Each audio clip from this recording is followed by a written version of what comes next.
I kept hearing soft moans from my sick grandmother's room every midnight. When I finally hid a camera under her bed, what I saw made my blood run cold. My name is Emily Parker. I'm 22, fresh out of community college, and the only person in my family who still believes promises mean something. My grandmother, Helen Parker, raised me on weekend pancakes and bedtime prayers after my dad walked out and my mom drowned herself in work. When Grandma got sick last fall, I moved into her old blue house at the end of Willow Street, the one with the white porch swing and the peeling mailbox that still says Mr. and Mrs. Parker, even though Grandpa's been gone for years. Grandma doesn't complain much. She says pain hides better when you smile. But for 3 straight weeks, I heard soft moans coming from her room every night at exactly 12:15 a.m., not loud, not wild, just a thin sound like someone trying not to cry. When I asked in the morning, she would touch my face and say, "Bad dreams, Em. Don't worry. The thing is, I know what my grandmother's bad dreams sound like." This was different. Careful. Controlled. Scary, but quiet. Like someone was pressing a hand over the scary to keep it from leaking. So I did the one thing I never thought I'd do to her. I placed a tiny camera under her bed. I told myself it was to protect her. To catch a nurse making a mistake or a stranger sneaking in through the back door. I told myself it was the right thing. When the clock on my phone hit 12:14 a.m., I sat at the kitchen table, back straight, watching the screen. At 12:15, the bedroom door opened. A thin figure slipped inside, careful with the knob, careful with the steps. I could hear the faint squeak of the floorboard near the dresser, the one that always betrays you if you don't step on the nail head. Whoever it was knew about that squeak. The person moved like a shadow with hands. The moans began soft, scared, Grandma's voice breaking in small pieces. The shadow leaned over her, whispering. I turned up the volume. The whispers were clear now. "Give me the code, Helen. It's just a thumbprint tonight. That's all." Cold, smooth, practiced. A click. The oxygen machine dial moved. The hiss changed. The moan sharpened. My fingers went numb. Grandma's voice thin as thread. "Please, don't." The figure lifted something, a phone with a bank app open. "Thumb," the whisper said. Or I turned the dial again. My grandmother's hand shook. The shadow grabbed her wrist and pressed her thumb to the screen. A soft ding. Then another. My stomach dropped like an elevator with the cable cut. The person stepped back, the phone's blue light washing the edges of their face. They turned toward the bed frame, toward the low glow on the carpet, toward the camera under the bed. The face slid into view. It wasn't a stranger. It was family. Before I continue, don't forget to subscribe to True Revenge Stories for more shocking stories of betrayal and revenge. For a full second, I forgot to breathe. The camera showed the line of a jaw I knew, the tilt of eyebrows I had seen in holiday photos, the nose that always wrinkled when the person laughed. My aunt. Aunt Monica. My dead uncle's wife. The woman who kissed Grandma on the cheek every Sunday and brought flowers just because. The woman who told me, 2 months ago in a whispery voice, that old people forget things, Emily, so it's best if we take over her bills. The woman who had been pushing to move Grandma to a facility closer to me for weeks. There she was in my grandmother's room at 12:15 a.m., stealing with a silky voice and an easy hand. "See," she whispered. "Everything's easier when we cooperate." She turned the oxygen back to normal. The hiss softened. Grandma's moan slid into a small whimper, then quiet. Aunt Monica smoothed the blanket like she was tucking in a child. "Good night, Helen," she said, sweet and clean as a nurse on TV, and then she slipped out, pulling the door closed with 2 careful fingers, the way people do when they don't want to wake a baby or when they don't want to wake whatever lives in their own heart. I stared at the frozen frame until my eyes burned. This was the kind of moment people talk about when they say, "My blood ran cold." I thought that was just a saying. It isn't. It's a real thing your body does when the world pulls the floor out from under you. I felt the cold climb from my hands to my shoulders, like winter filling me from the inside. I didn't sleep. I sat at the table, with the old ticking clock and the smell of dish soap on my hands, and I waited for the morning like it was a person I didn't trust. You'd think the next part would be me running down the hall, storming into the room, calling the police, screaming. But the truth is, I didn't. I didn't because of Grandma. Because she hates noise. Because she says, kindness is stronger when it is calm. Because charging in with fire doesn't always save the person in the bed. So I waited for the sun. That was the highest peak. But stories don't start there. They start earlier, when things are still almost okay. It began the day my mother called and said, I can't keep driving an hour every night. Can you move in with Grandma for a while? She sounded tired, and she's my mom, so I said yes. I packed 2 bags and my old quilt and a stack of library books. Grandma met me on the porch with her sweater tied around her shoulders and her hair set in soft gray waves, the way she used to do when she went dancing with Grandpa in the church hall. Look at you, she said, hugging me as far as her thin arms could go. You smell like gum and cinnamon. Stay forever. I stayed. I learned the rhythm of the house, how the pipes moan when you turn on the shower, and how the living room gets the best light at 4 p.m., and how the mailbox sticks unless you lift it a little to the left. A nurse named Kara came 3 days a week. She was kind and gentle, with laugh lines and a little scar on her wrist shaped like a comma. She changed dressings, checked meds, and teased Grandma about her stubbornness. Helen, your heart is tough as a truck tire, she would say. I can hear it through the stethoscope yelling at me. On Sundays, Aunt Monica visited with glossy bags and homemade cookies sealed in plastic. She'd set everything on the counter like she owned the place. Saving you time, she always said. She kissed Grandma's cheek and called her Mama Helen, though she only married into our family 10 years ago, and my uncle, her husband, had passed away last spring. She cried at his funeral in long, careful sobs, and afterwards she asked Grandma to sign some pension things because paperwork is hard when you're grieving. She was always helpful. Almost too helpful, like someone who knows the answers to questions you haven't asked yet. Other days were slow. I made soup. Grandma told me the old stories. The summer she cut her hair short and rode on the back of Grandpa's motorcycle. The winter the river froze, and they carved hearts in the ice with their skates. The night my dad was born and the doctor's car broke down, so the neighbor delivered him in the living room by the Christmas tree. We had good hours and hard hours. Good, when Grandma's pain was a quiet dog sleeping under the table. Hard, when it stood up and howled. I learned to hold her hand without squeezing. To rub circles on her palm until her forehead smoothed. To hum the old hymn she loves even when my throat felt like sand. The next morning, I made Grandma blueberry pancakes and extra hot tea. I kept my voice gentle. How did you sleep? Like old bones in a windstorm, she said, smiling. But I'm still here. I watched her hands shake when she lifted the cup. I watched the blue veins that looked like soft rivers under thin skin. I watched the woman who held me when the school called to say my dad forgot to pick me up again. The woman who taught me to make paper cranes while the snow shut the city down. The woman who told me, when I was 12 and scared and mad, kindness is not weakness. Kindness is strength under control. I took a breath. Grandma, I said, do you need help with money stuff? We can do it together. She looked at me with those clear gray eyes of hers. I am not embarrassed to be helped, she said softly. But I am embarrassed to be watched. My face burned. She didn't know about the camera, but my bones did. And my bones felt the lie, even the one told to protect. I'm sorry, I said. I just worry about you. I know, she said, reaching for my hand. You are my careful girl. By late afternoon, the house went quiet in that winter way where even the refrigerator hum sounds tired. I cleaned the counters and folded blankets and tried not to look at the place on the floor where Aunt Monica had stepped so lightly. I told myself to wait until I had more than one night of proof. I told myself to be calm the way Grandma is calm. At around 5, my phone dinged. A bank alert.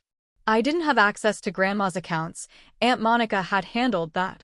This alert was mine. It was a weird email from a bank I didn't use, addressed to E. Parker with a subject line about beneficiary update confirmation. I opened it. It wasn't my bank. It wasn't even my email provider. It was a screenshot, sent from a blocked/private number to my backup email, the one I rarely use, containing a confirmation page from Grandma's bank, beneficiary added. Monica Dawson. My chest went tight. Someone wanted me to see this. But who? Around 6, Mom called. "How's our girl?" she asked. She meant Grandma. I told her the usual, good hours, hard hours. Mom sighed. "Your aunt says she found a facility with a memory wing and full-time nurses. Maybe we should." "No," I said too fast. "Grandma wants to stay home. And we have to be practical." "Practical is learning who's making her moan at midnight," I said, and then I bit my tongue because I wasn't ready to tell Mom the whole thing. Not yet. Not until I knew exactly how far the rot went. Evening came like gray paint. I heated soup. I read to Grandma from her favorite book until her eyes closed. I kissed her forehead and stood in the doorway for a long time, my hand on the frame, feeling the groove where Grandpa's ring must have chipped the wood 1,000 times. Then I went back to the kitchen and opened my laptop. I scrubbed through the camera timeline again. Midnight. 12:10, 12:12.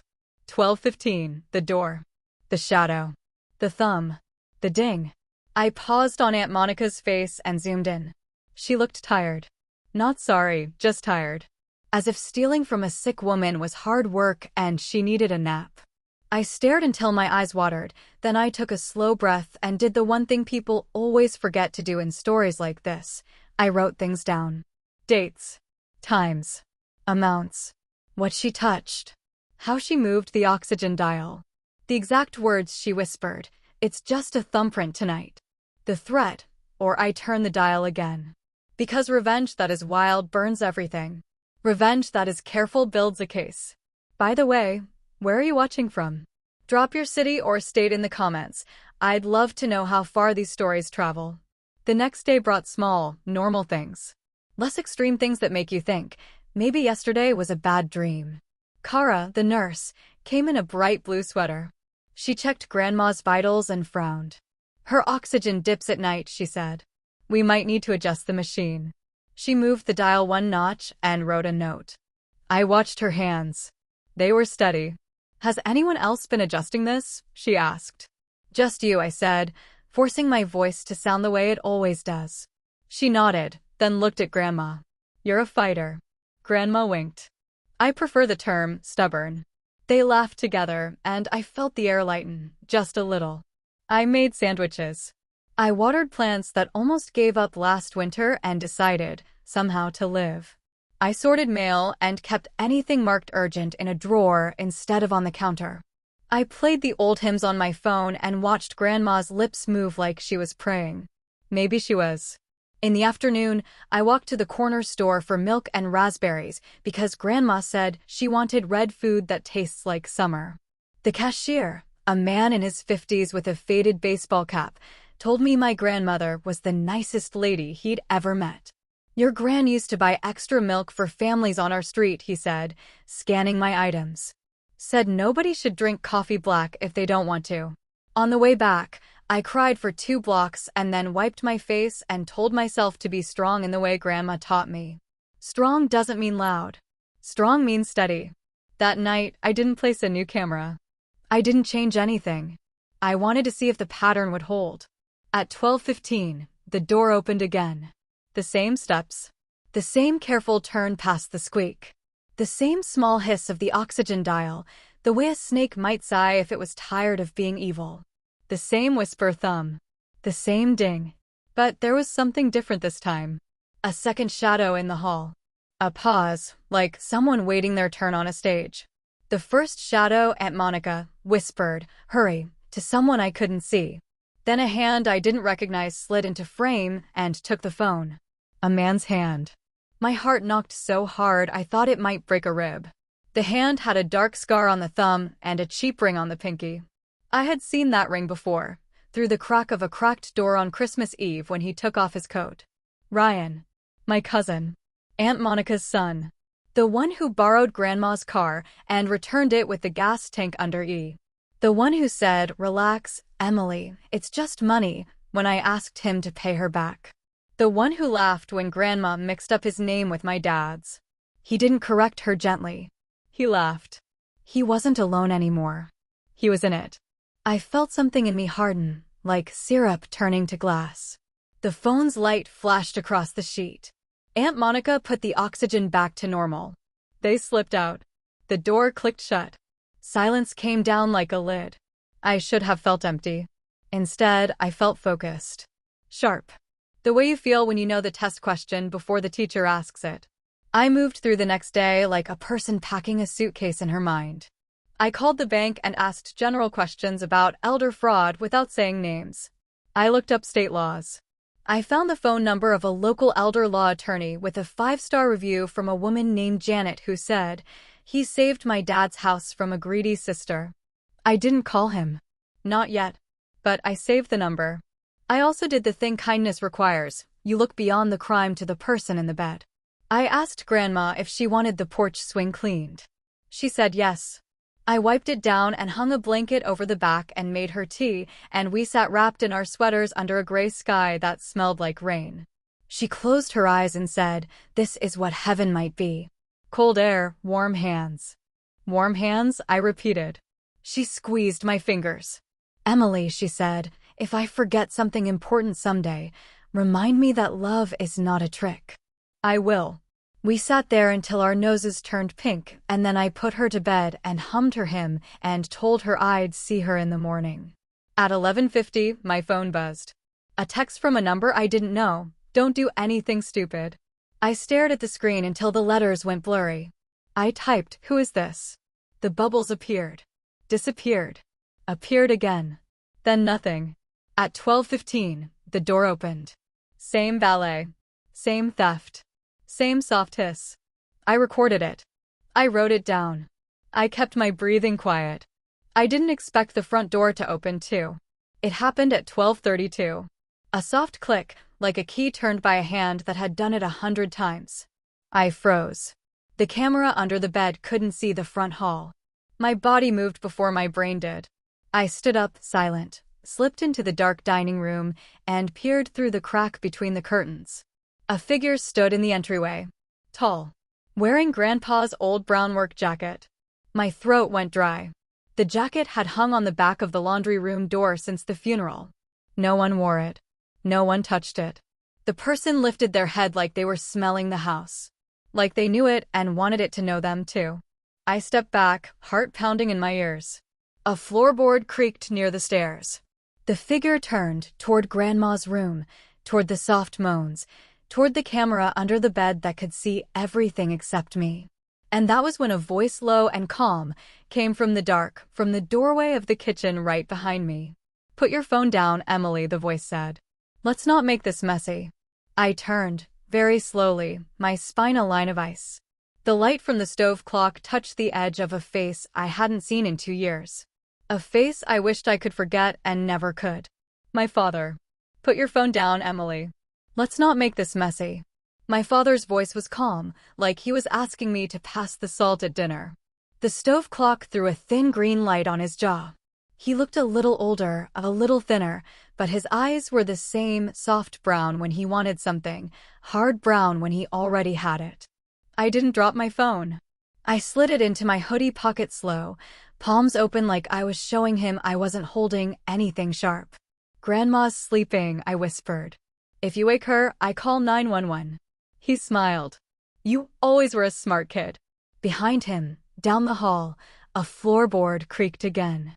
The tall figure in Grandpa's jacket moved closer to Grandma's door. I recognized the lazy tilt of his walk. Ryan. I felt my teeth pressed together. My dad kept his eyes on me. "We're not here to hurt her. We're here to help," he said, using that gentle voice that used to get him out of speeding tickets and late rent. "Paperwork. Little things. Your aunt says your grandmother gets confused. We're making life easier. By taking her money at midnight?" I said. Something flickered behind his face. Annoyance? Shame? It was small and fast, like a moth hitting a lamp. "Don't be dramatic," he said. "Give me the camera." "You want the camera under her bed?" I asked, watching his eyes to see if he knew where it was. He didn't flinch. So he didn't know. Monica hadn't told him everything. He took one step toward me. We were two shadows in the kitchen, not touching yet, pretending to have manners. I kept my voice steady. "Dad, you left.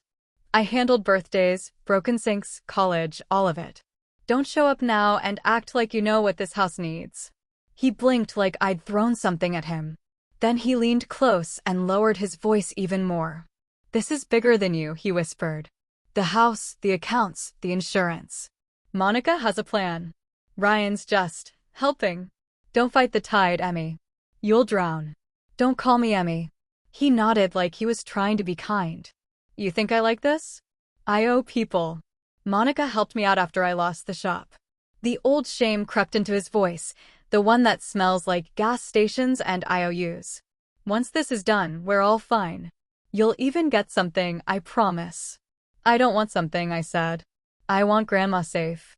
He sighed, like I was being difficult on purpose. Down the hall, the bedroom door clicked soft. I felt the house inhale. "Go home," he said. "Pack your bags. Monica will bring movers this weekend. Facility paperwork is ready. Everyone gets what they need." "No," I said, and the word came out small but made of stone. He stared at me for a long second, then nodded to himself like he'd just finished a to-do list and checked me off. He turned away. "Suit yourself," he said. "But stay out of the way." He walked down the hall toward Grandma's room. I stood in the dark and listened to the light clicks and soft words I already knew too well, the hiss of the dial, the whisper for the thumb, the ding. My hands shook, but my breathing didn't. I had to be steady. If I screamed, Grandma would be the one who paid for my noise. They left at 12:33 the same way they came, quiet, quick, with the smell of cold air and wrong choices. I waited in the kitchen until I heard the front door close and the porch step groan. Then I went to Grandma's room, fixed her blanket, and watched her chest rise and fall until my heart slowed down enough to feel like a heart again. At 6 a.m., the house was soft and pink with morning. I made toast. I made a list. I wrote it in big letters so my hands would stop shaking. 1. Backup video to 2 places.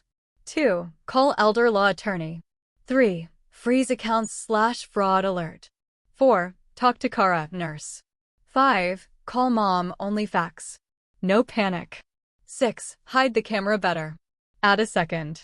I copied the video to a flash drive and hid it inside the hollow bottom of the sugar canister because Grandma keeps sugar in a jar and the canister is just for show. I emailed a copy to a new address with a name no one would guess. I printed 3 still shots, Monica's face, Ryan's hand, Dad in the kitchen, and slid them into the book Grandma keeps by her bed, the one with the pressed rose inside. Then I made myself a promise. I would not start a war in front of a woman who needs peace to breathe. I would not break her heart in the name of saving it. I would be kind and I would be strong at the same time. I would let proof do the shouting. At 9, I called the elder law attorney. His assistant answered on the second ring. I explained the situation in simple words. I believe my aunt is forcing my sick grandmother to unlock a bank app at night. I have video. I need to know how to protect her money and her house without moving her or scaring her. Okay, the assistant said, voice calm. I'm putting you on the emergency list. We can talk today at 2. Do not confront them. Do not move funds yourself. Write everything down. If you can, get a doctor's note about your grandmother's capacity. Her nurse comes today, I said. I can ask for an evaluation. Good, she said. Keep a notebook. Every detail becomes a wall. I hung up and wrote that sentence at the top of the page. Every detail becomes a wall. Kara arrived in her blue sweater and a yellow scarf. She checked Grandma's vitals and frowned at the oxygen levels. She's dropping in the night again, she murmured. I'm going to add an overnight monitor. If it dips, it will alarm. Alarm. The word made my chest relax a little, like someone had put a lock on a door I couldn't watch every second. Kara, I said carefully, do you think Grandma can make big decisions right now? Like legal decisions? Kara held Grandma's wrist, counting. Depends on the minute, she said honestly. She has clear days. Clear hours. Then she has fog. Why? I may need a note, I said. For a lawyer. Just to slow down some paperwork until we can figure out what's best for her. Kara met my eyes. There was a lot she didn't ask. I can chart what I observe, she said. If someone is pushing her or changing her care plan without medical permission, you call me first. And if you ever see that dial moved again without me, you call the police second. Her words were a blanket. Not warm enough to sleep under, but enough to stop the shiver. The rest of the morning was small and quiet. I made oatmeal with brown sugar. Grandma told me a story about the year the town fair had a pie contest with no judges because the judge ran away with the ticket lady. We laughed. The porch swing creaked in the wind. A church bell rang somewhere far away. Less extreme things, the kind that make your shoulders drop. At 1:45, I set Grandma up with her favorite old movies and went to the porch for the call. The attorney's name was David Harlan. His voice was calm but not lazy. I told him everything, one clean line after another, no tears, no begging, just facts. Okay, he said when I finished. Here's what we do. First, I file an emergency petition to freeze changes to her accounts and title. It doesn't move money. It just stops moves. Second, we send a certified notice to the bank's fraud unit with your evidence. Third, we prepare a temporary guardianship that gives you, and possibly your mother, authority to block midnight visitors and facility transfers until a judge hears us. This is about safety, not control. Do you understand? Yes. Do not confront them, he repeated. They will get sloppy if they think you're asleep. Sloppy helps us. You stay kind. You stay quiet. You keep records. Every detail is a wall, I said. Exactly, he said. I'll call the judge's clerk today. We can be in front of someone by Friday if the calendar is kind. We hung up. I wrote a new list. I felt something click into place in my chest, not anger, not even hope. A plan. A steady one. Around 4, Mom arrived with grocery bags and tired eyes. I brought lasagna, she said. She hugged me longer than usual. You look pale. I'm fine, I said, and I meant it in the way people mean it when the house is on fire, but the front lawn still looks normal. I wanted to tell her everything, but I also knew she would explode, and I needed a fuse that burned slow, not a bomb. Mom went to sit with Grandma. Kara showed her the new overnight monitor and how the alarm would sound if oxygen dipped. It's loud, Kara warned. Don't panic when you hear it. Call me first, then follow the steps I wrote on the card. Thank you, Mom said, and I saw her shoulders drop an inch. Evening came. I checked the camera.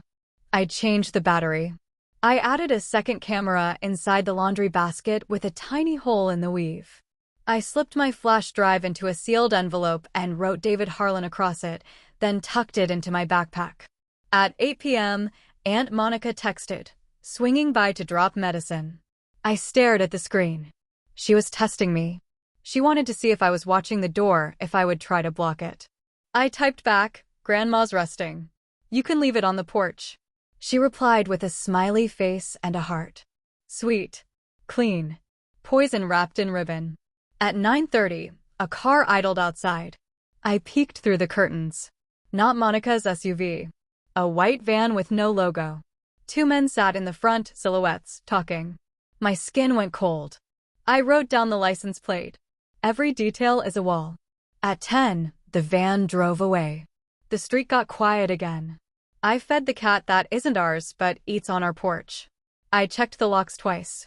I put a chair under the back door knob and taped a tiny bell to the front doorknob the way Grandma taught me when I was 10. At 11:50, my phone buzzed. Unknown number. Finalizing facility intake for Saturday. Nurse assessment at 7 a.m. Don't make this harder than it has to be. I took a screenshot. I didn't reply. At 12:12, the house held its breath. At 12:15, footsteps. The door to Grandma's room eased open. The camera under the bed saw shoes first, Monica's neat flats, Ryan's scuff sneakers. Then the lazy glow of a phone screen. The oxygen dial twitched. The soft moan rose like a tiny wave. Thumb, Monica whispered. I watched, jaw tight, writing down the minute, the second, the hand. Then something new slid into the frame. A clipboard. Paper. A dark blue pen with a bank logo. Monica's voice soft and bright like a nursery song. Just sign, Helen. This is just so Emily can help. So easy. My grandmother's hand trembled. She pushed the pen away. No. I don't want to leave, she whispered. Ryan moved toward the machine. The hiss changed. The monitor Kara had set up blinked yellow. Thumb first, Monica said, voice still sweet but edges showing. Then the signature. That's it.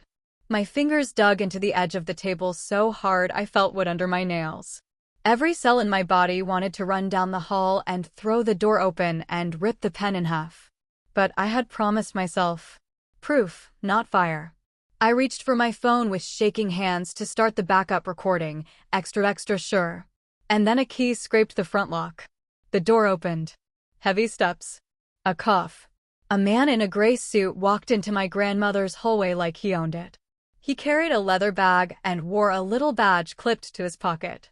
He looked like a bank picture, tidy, smug, paid by the hour. He stopped at the bedroom door and spoke in a voice that could cut glass. "Evening, folks. I'm here as the notary." The word bounced off the walls like a thrown plate. Monica looked up at him, eyes bright. Right on time. My father stepped out from the dark behind the notary. My father. In my house. At midnight. With a stranger and a pen. The monitor blinked red. Then the alarm exploded into the room, loud, sharp, hungry. Grandma gasped. Ryan's hand jumped on the dial. The notary flinched. Monica hissed, "Turn it down," and reached for the plug. I was already moving, phone in one hand, 911 half-dialed with my thumb, running down the hall, heart like a hammer in my throat. When I reached the doorway, Monica's fingers were inches from the oxygen cord. And as the alarm screamed and Grandma's breath went thin and the notary lifted his bag like a shield, every single light in the house went out. When the lights went out, the whole house gasped. The alarm choked mid-scream. The sound cut clean, like someone had pulled the cord out of the night itself. Then, darkness. Only the soft green glow of the stove clock stayed alive in the distance, flickering weakly through the hall like a dying star. "Dad?" I whispered. No answer. Only footsteps. Fast ones. Then the thud of something metallic hitting the floor, probably the clipboard. A low voice muttered, "Grab the papers," and another hissed, "Shut that alarm off." Grandma coughed, a sharp, dry sound. I lunged for her bedside in the dark. "Grandma, it's okay, it's Emily." "You're okay." Her fingers found mine, cold and shaking. "Lights," she murmured. "They took the lights." My hand searched for the oxygen cord. It was half pulled from the machine. I pushed it back in, twisted it tight. The hiss returned, weak but steady. Then I felt it, a presence just behind me, close enough that I could smell the faint cologne, cheap, sharp, the same brand my dad used when he still pretended to show up to parent-teacher nights. "Step aside, Emily," he said softly. I turned. My eyes had adjusted just enough to see outlines. My father's shadow blocked the hallway light from the window. Monica stood behind him, holding her phone like a weapon, its dim glow lighting her jawline and cold smile. Ryan hovered near the door, muttering. The neighbor might have seen the light cut. "Let's go. Don't touch her," I said. My voice surprised even me. It cracked but didn't break. Dad's tone hardened. "You don't understand what you're playing with. We just need one more signature, one more code. Then she's covered, we're covered, and you." "She's covered," I snapped. "Or you are." Something ugly twisted across his face, something that wasn't quite anger, more like guilt pretending to be authority. "Emily," he said, "the hospital bills are drowning her. Monica's been keeping her afloat for months. You think this is stealing? This is survival." "Survival doesn't happen at midnight," I said. Before he could answer, the red light on Kara's new oxygen monitor blinked back on. Then came the sound, a piercing alarm, louder than before, echoing through the house and spilling into the quiet street outside. Ryan cursed under his breath. "We gotta go. Now." They scrambled. Monica grabbed her bag, Ryan scooped the clipboard, and my dad turned one last time at the doorway. "You always had to be the hero," he said, almost gently. "But heroes fall hardest." They vanished down the hall, the front door slamming behind them. The alarm kept screaming. I killed it with one hit of the button, heart still punching inside my chest. "Grandma," I whispered, kneeling by her bed. "It's okay now. I'm here." She looked at me with half-open eyes, dazed. "They wanted my house," she said softly, barely breathing. "They said you'd sell it after I'm gone." "I didn't sign, Emily. I promise I didn't sign." Tears burned behind my eyes. "You don't have to explain anything." "I know. She smiled faintly. You sound like your mother. Then her eyelids fluttered closed. I checked her pulse, steady, thank God. I turned off the video feed and sat on the floor beside her bed until the first stretch of gray light crept through the curtains. By morning, the world looked normal again. Birds. Coffee smell. The hum of the refrigerator like nothing had happened. But something inside me had shifted. The fear that had lived in my throat all week turned into something else, steel. I wasn't just gathering proof anymore. I was done watching. I was done waiting for kindness to do the work of justice. At 9, the attorney, David Harlan, called. I told him everything: the blackout, the forged papers, the notary. He went quiet for a long second. Emily, he said finally, this is bigger than fraud. It's coercion and possibly attempted homicide. You need to call the police today. I wanted to wait until Grandma was safe, I said. She's not safe while they're free, he said flatly. Send me the footage right now. I'll file the emergency injunction within the hour. Do not let anyone in that house. I hung up and exhaled shakily. The sun was bright through the window, but it felt wrong, too cheerful, too normal. At 11, Kara arrived early. She took one look at the frayed oxygen tube and went pale. Emily, what happened? I showed her the still shots I'd printed, the frames of Monica's hand, Ryan's scar, my dad's face in the dark. She covered her mouth. Oh my God. Emily, this is elder abuse. This is criminal. I know, I said quietly. We're filing everything today. Kara's professionalism switched on. She called her supervisor, documented the damage, and said a doctor from the county would visit to verify the injuries and condition. Once there's a medical statement, the police can't ignore it, she told me. You did the right thing, Emily. Did I? I wasn't sure. Doing the right thing didn't feel like peace. It felt like shaking. Around 3 p.m., a black car stopped outside the gate. Not Monica's. Not Ryan's. I froze by the window. A man in a navy suit stepped out, tall, silver hair, briefcase. He walked up the path slowly, calm like he had an appointment. I met him on the porch. Can I help you? He smiled politely. Are you Miss Parker? I'm Detective Grant. Mr. Harlan forwarded me your footage. Relief washed over me so fast my knees almost gave out. You saw it. He nodded. I did. And I have questions. We sat in the kitchen. I played the video again, every second of that nightmare night. He watched without blinking, taking notes on a pad with the kind of neat handwriting that looks like authority. When it ended, he tapped his pen once and said, You'll need to stay somewhere else for a few days. We'll have officers watch the house tonight. Your aunt, father, and cousin are on our radar. We just need them to show their faces again. Show their faces? I repeated. He nodded. We don't arrest shadows, Miss Parker. We need them to act once more. One mistake. That night, I didn't sleep. The house was too quiet. Grandma dozed in her room, the oxygen steady. I sat on the couch with the lights off, watching through the window as an unmarked car idled down the street, the detectives keeping watch. At 12:10, I heard a sound. The gate creaked. Then the crunch of shoes on gravel. My heart stopped. Through the thin curtain, I saw them, 3 shadows. My father, Monica, Ryan, back again. They thought the house was empty. They thought I'd given up. What would you do if you were in my shoes? I whispered to myself, heart pounding. Let me know in the comments below. They moved toward the porch. Monica held something, a folder, maybe the same papers. Dad carried a flashlight, covered with his palm. Ryan whispered something I couldn't hear. Then the front door knob turned. It didn't budge. The bell I'd taped to it jingled faintly. Monica hissed. She's still here. Dad muttered, just open it. But before he could try again, red and blue lights exploded across the yard. The unmarked car roared to life. Police, someone shouted. Hands up. Ryan bolted. Monica screamed. My father froze, caught in the beam of a flashlight. It hit his face full on, revealing every line of guilt. Sir, drop the flashlight. He did. The next few minutes were chaos, orders, shouting, footsteps, handcuffs. I stood behind the window curtain, trembling, watching the people who had broken my trust walk away in silence under flashing lights.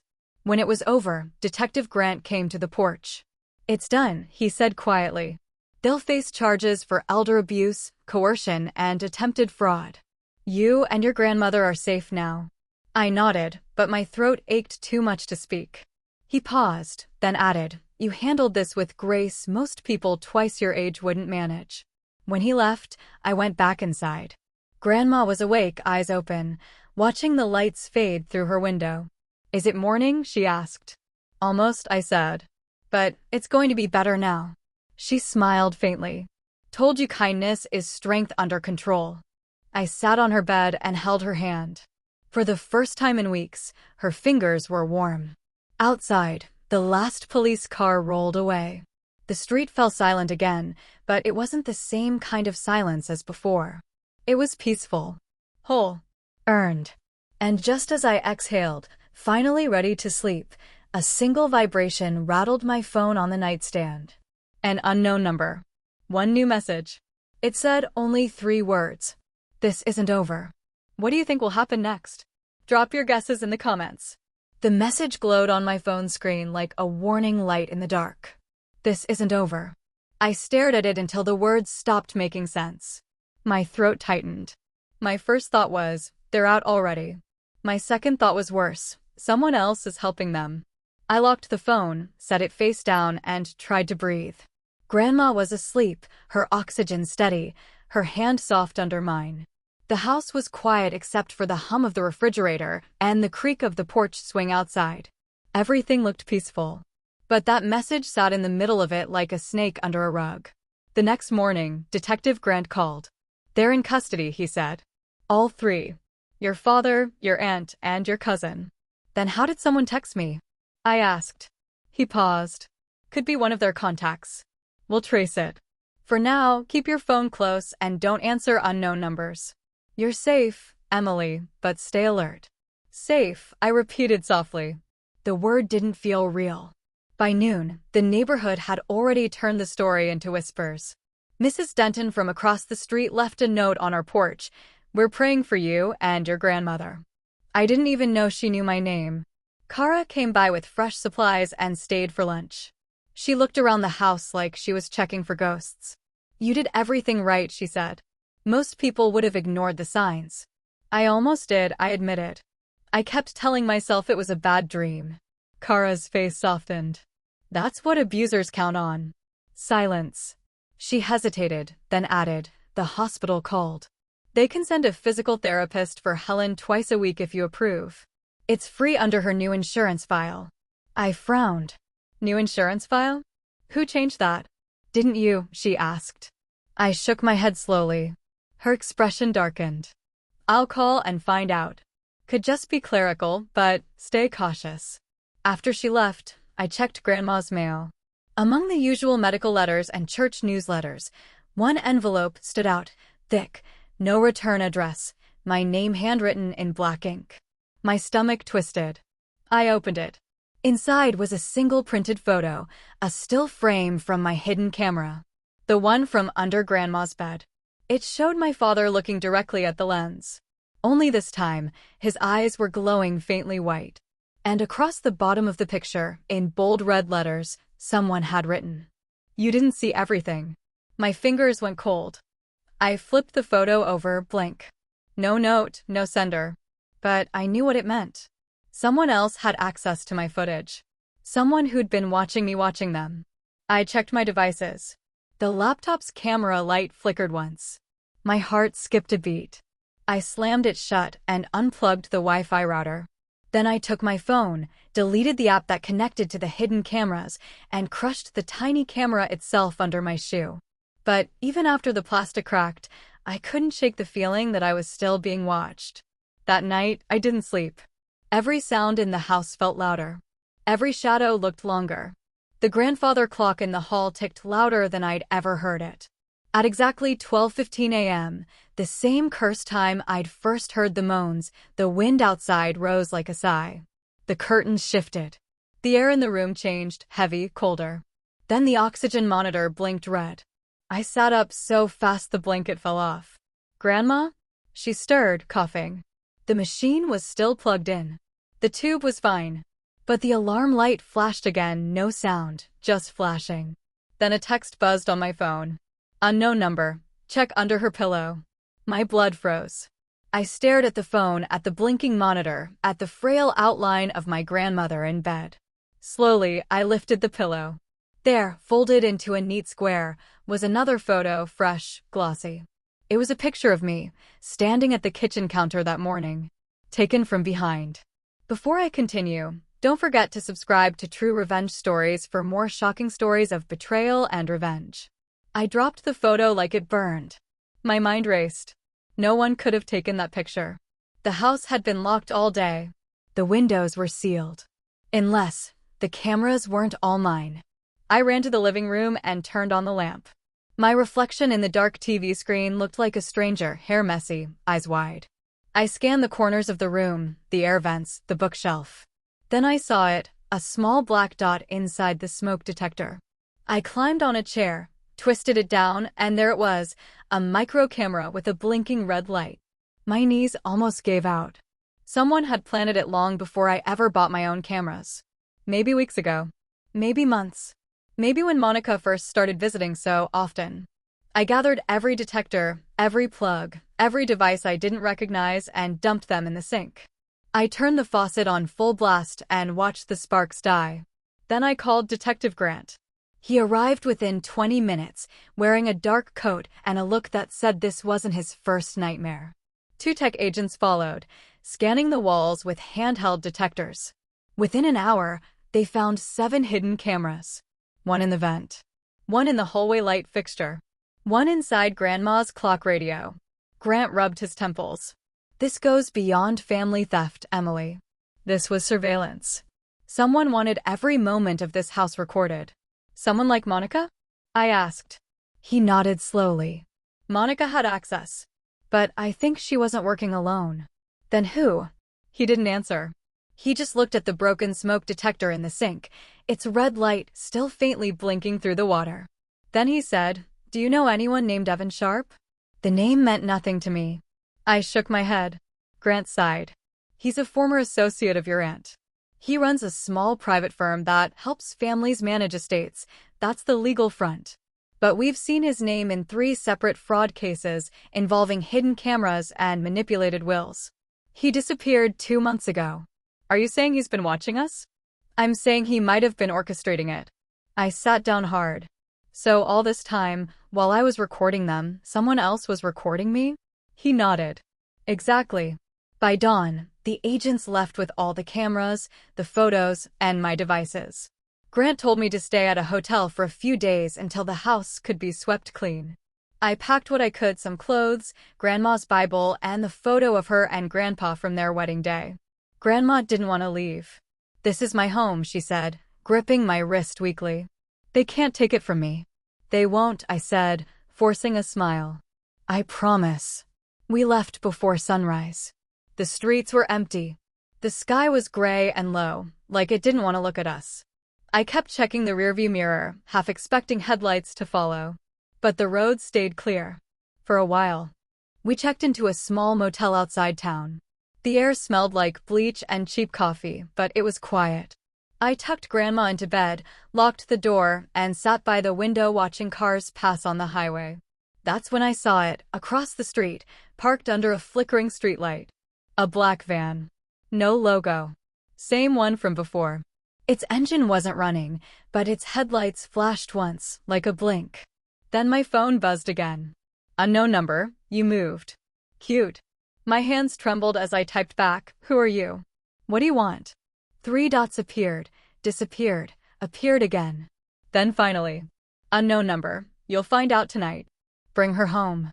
I looked at Grandma asleep on the bed, her thin hand curled around her blanket. My stomach dropped. I didn't know who he was yet. But I knew one thing. He wasn't finished. Would you have stayed hidden, or gone back to protect your home? Tell me in the comments below. The message burned on my screen. "You'll find out tonight. Bring her home." My hands shook so hard the phone nearly slipped. I stared out the motel window again. The black van hadn't moved. Its headlights were off now, but I could still see the faint outline of the driver's silhouette. Waiting. Watching.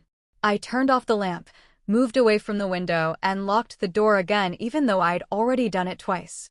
My mind ran wild. Was this Evan Sharp? Was he still working with Monica? Or was this someone else entirely, someone who'd been using all of us as pieces in a game? Emily? Grandma's weak voice came from the bed. I turned quickly. It's okay, Grandma. Go back to sleep. She frowned, half awake. Why aren't we home? Because the doctor said we need quiet for a few days, I lied. Just rest, okay?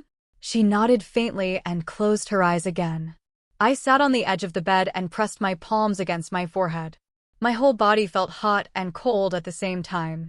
Then, before I could think, I grabbed my phone and called Detective Grant. He picked up on the second ring. Emily? They know where we are, I whispered. I just got another message. They're outside. The same van. Stay inside. Lock the door. Don't engage. I'm tracing your number right now. Officers are on their way. How long? 10 minutes. Maybe less. Just keep her safe. 10 minutes. I looked at Grandma's small frame under the blanket. 10 minutes felt like a lifetime. Then thud. Something hit the motel door. Not hard, just enough to make the hinges rattle. I froze. My heart started hammering. Another thud. Louder. Then a low voice, muffled through the door. Emily, open up. It's your father. My chest caved in. He shouldn't have been out. Detective Grant had said they were still in custody. Go away. I yelled. You're not supposed to be here. His tone softened, almost pleading.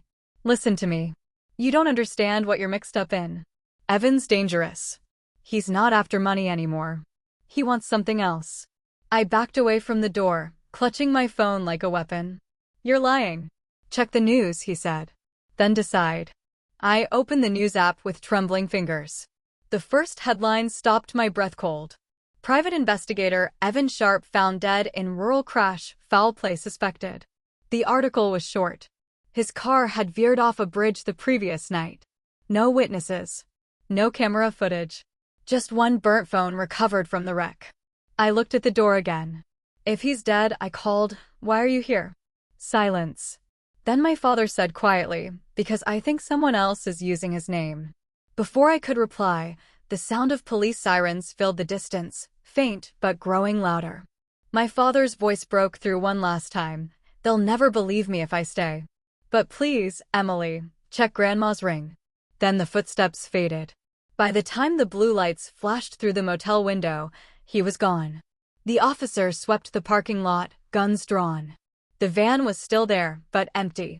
The engine was warm. Whoever had been inside had vanished into the night. Detective Grant arrived a few minutes later, looking grim. We found tire tracks behind the motel, he said. Your father's right about one thing, Evan Sharp is dead. But whoever's behind this has his files, his contacts, and his tech.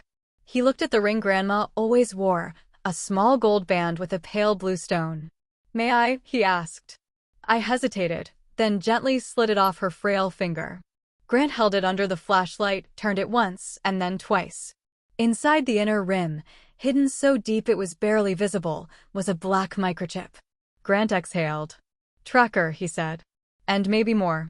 This isn't just about inheritance anymore. It's surveillance. They've been following her movements, maybe even listening through this. I covered my mouth, trying not to gasp. So they always knew where we were. He nodded grimly. They've probably been tracking her since the day your aunt brought her that ring. He pocketed the chip in a sealed bag. We'll analyze this. You two stay at a secure care facility tonight. One with guards, cameras we control, and panic alarms. No more motels, no more guessing. We were moved before dawn. The new place was quiet, clean, almost too sterile. The guards were polite but distant. For the first time in days, I let myself sit down without looking over my shoulder. At 6 a.m., Grant called again. We cracked part of the chip, he said.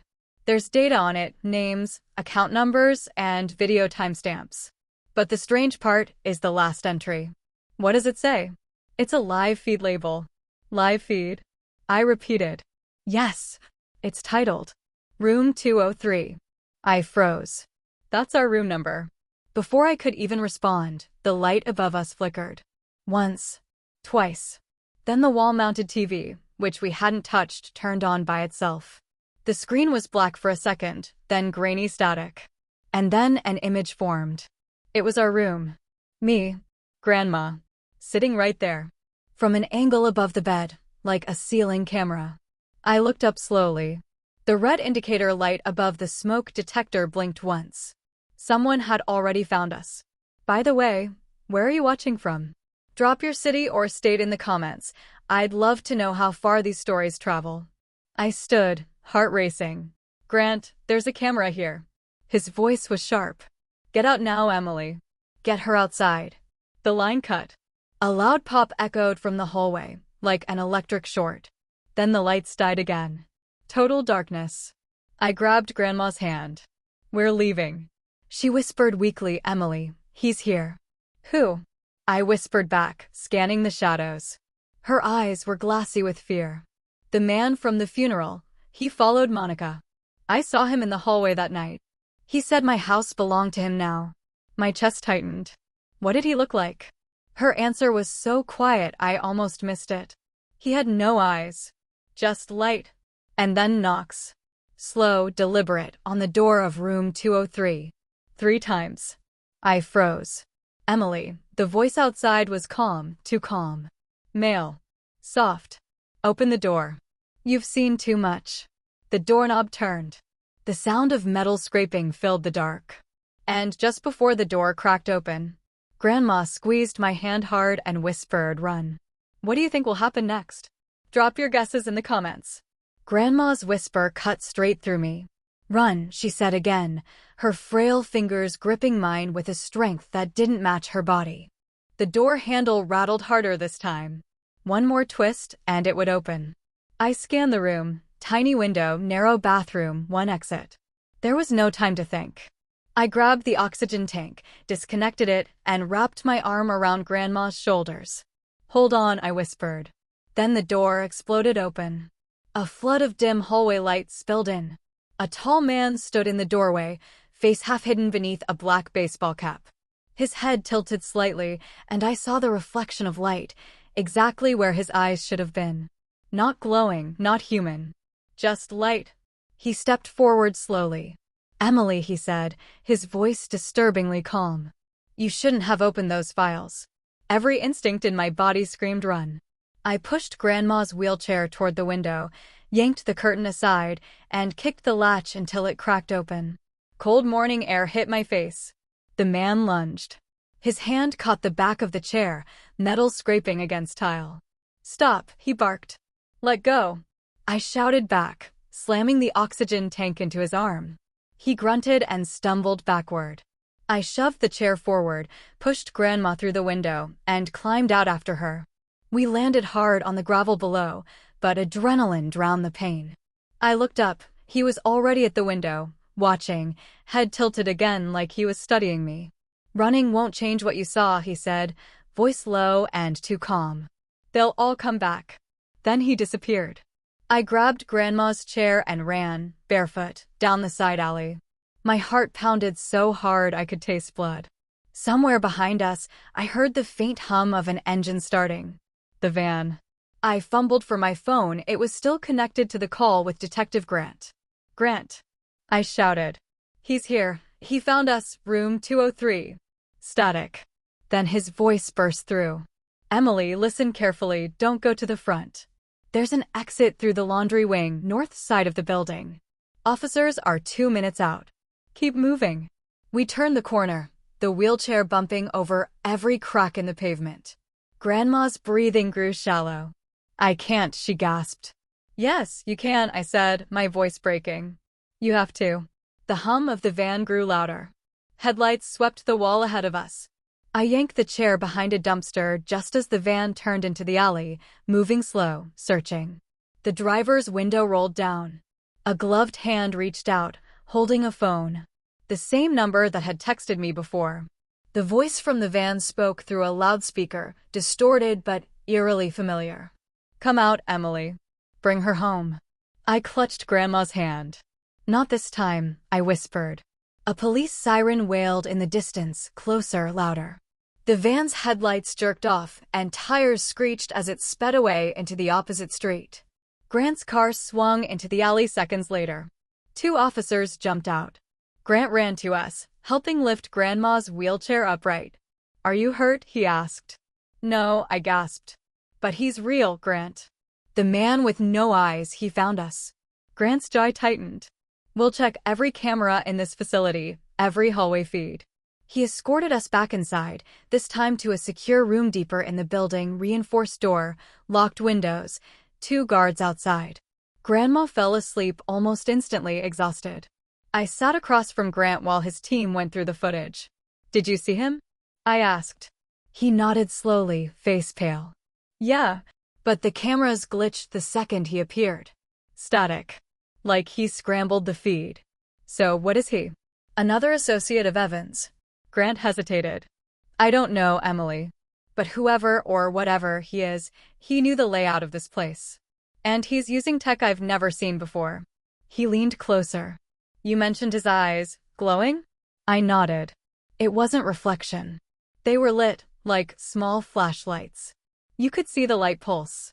Grant scribbled something in his notebook. "Okay," he said. "Then this isn't just fraud anymore. This is organized surveillance. I think Evan Sharp's operation didn't die with him. Someone else took over, and they're after your grandmother's house for a reason." "What reason?" I asked. He looked at me for a long time, then said quietly, "Because that house used to belong to someone else before your grandparents bought it. Someone tied to Evan's father. There's a history there. Records show the deed changed hands under strange circumstances in 1983. "Evan's father?" Grant nodded. "He was an engineer for a private defense firm, specialized in early AI surveillance systems. The project was shut down after a whistleblower leaked that the tech was being used on civilians. The lab went bankrupt. 2 years later, your grandparents bought their home for a fraction of its value. The address matches one of the flagged test sites." My stomach twisted. "So, my home was one of their labs?" Grant nodded grimly. "It's possible. Which means what's hidden in that house might be worth more than any inheritance." I stared at him, trying to make sense of it all. "You think that's why Monica and Dad were being manipulated?" "They weren't just stealing money, they were being used." Grant met my eyes. "Exactly." He stood up. "We're going back there, Emily. With a full warrant and a tech team. If there's something hidden in that house, we'll find it before they do." I looked toward Grandma's bed. Her chest rose and fell slowly, peacefully. "She can't go back there," I said. "She won't," Grant assured. "You have my word." But deep inside, I knew. The story wasn't over. The message wasn't wrong. Because later that night, while everyone slept, I checked my phone again. A new message had arrived. No number. No name. Just a single photo. It was my grandmother's house. The porch light was on. And standing under it was me, smiling. What do you think will happen next? Drop your guesses in the comments. I stared at the photo on my phone until my hands went numb. The picture was perfect, too perfect. It wasn't an old photo. It was live. The porch light was on, my hair was tied the same way it was now, and the smile, that wasn't a smile I'd ever made. It looked forced. Empty. Like someone wearing my face. I whispered to myself, how's that even possible? Grandma stirred on the bed beside me. The lamp cast soft yellow light across her pale face. She looked peaceful, but even in her sleep her fingers twitched, as if she could sense the storm I was in. I texted the photo to Detective Grant, attaching a single message. "This isn't me." No reply came. Just the faint buzz of the air vent, and the slow tick of the clock on the wall. It was 2:13 a.m. Then, a second message appeared beneath the photo. "Unknown number, come home, Emily. We're waiting for you." I froze. Then I typed back, "Who is this?" A typing bubble appeared. Disappeared. Appeared again. Then the reply. "Unknown number. Look in the mirror." Something deep in my chest cracked. The kind of fear that doesn't shout, it crawls. It whispers that maybe you're not safe inside yourself anymore. I stood and walked to the small bathroom. The mirror over the sink was old, chipped at the corners. I turned on the light. My reflection stared back, pale, tired, shaking. But then it blinked. Once. Twice. And I didn't. My body froze. The reflection smiled, the same wrong, empty smile from the photo. Before I continue, don't forget to subscribe to True Revenge Stories for more shocking stories of betrayal and revenge. Emily. The voice didn't come from the door or the mirror.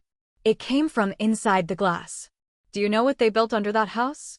My reflection leaned forward, though I hadn't moved an inch. Its eyes flickered white, the same eerie light I'd seen in the man from the motel. Your grandmother tried to shut it down. She thought moving in would bury it. But she only fed it. It watches. It remembers. I stumbled backward, slamming into the counter. What are you talking about? I shouted. The reflection tilted its head, that fake smile still plastered on its face.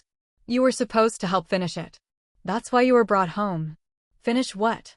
The inheritance, it said softly. The code is in your blood now.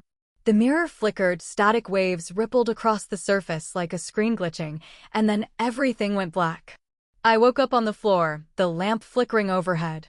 The mirror was shattered, glass scattered like teeth across the tile. The oxygen machine beeped faintly in the next room. Grandma's voice called out weakly, Emily? Are you okay?